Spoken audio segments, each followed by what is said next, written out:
Como parte del Emergency Employment del Departamento de Obrero y Empleo, esperanzo implementa con el Cash for Work Program que al beneficial 820 magasiembrador del ciudad.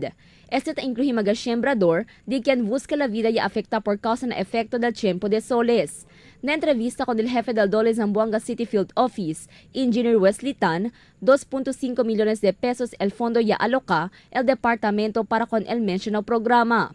Cada beneficiario recibe sueldo valor de 280 pesos cada día, onde trabaja sila adentro de 10 días.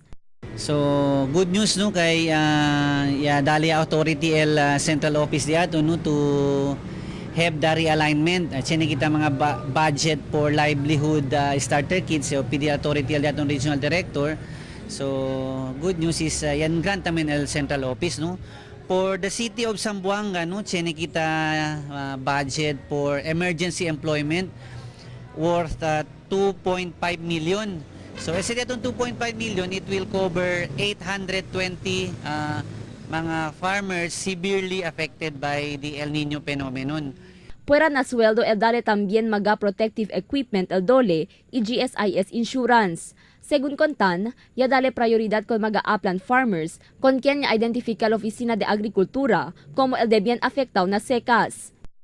Este día tun esfuerzo no tatrabaha kita junto con el Office of the City Agriculturist no yang koordinate kita kanila kay para man evaluate kita no man validate kita akil mga listing kay according to Sir Boy man priority kita kun akil mga farmers na upland.